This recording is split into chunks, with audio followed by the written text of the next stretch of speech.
Le sujet des territoires devient de plus en plus un sujet de société.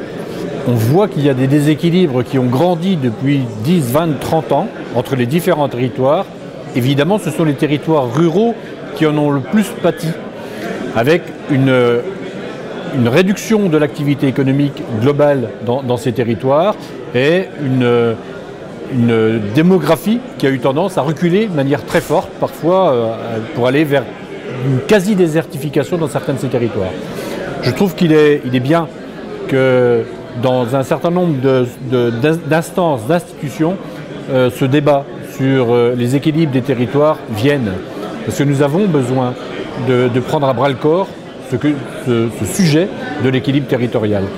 Évidemment, une chambre d'agriculture est bien placée, puisqu'ils sont particulièrement sur ces terrains, notamment de la ruralité, pour prendre en considération ce genre de débat. La réforme territoriale que nous venons de vivre et qui est en train de se mettre en place a fait que la région a grandi de manière très forte.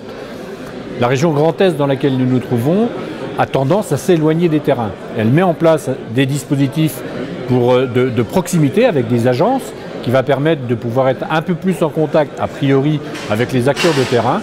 Et là aussi, les chambres d'agriculture, particulièrement dans les territoires, sont des interlocuteurs privilégiés pour travailler sur l'équilibre territorial.